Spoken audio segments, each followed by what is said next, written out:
पचिश वर्ष धरी ओडिशा को शासन करुवा बीजेडी सरकार राज्य को सबु क्षेत्र में महादुर्नीति करुवा बीजेडी गोड़ को भांगा अहरह प्रयास करुछे बीजेपी एवं तत्सहित राज्यर विद्यालय महाविद्यालय मानक केवल रंगोली और पिला 9-10 हजार दे निजर विकास प्रचार प्रसार कर चलाई राज्य सरकार हेले विद्यालय मानक शिक्षक नहांती। ओडिशार युवक मानकर दादन समस्या कहवा संभव हेउना। दूरदृष्टि संपूर्ण केंद्र सरकार जनहितकारी अनुदान ओडिशा सरकार खर्च न करी ओडिशार उन्नति बाधक साजुंट जहाँफल लोक अनेक समस्या रोकवा शुणा मिलूँ।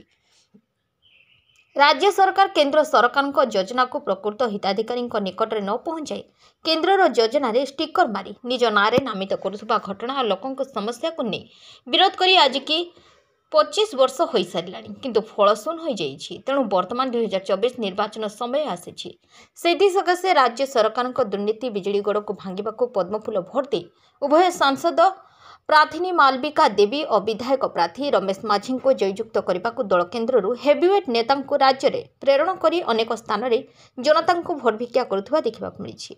ब्लॉक बीजेपी युवमोर्चा मंडली नेतृत्व में जयपाटना बजार पड़िया एक विराट जनसमावेश होता।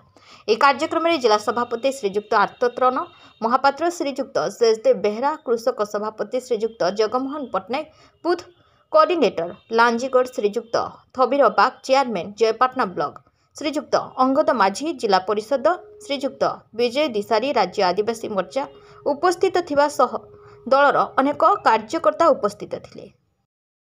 कलाहांडी परमानंद क्षत्रिया रिपोर्ट ओडी न्यूज।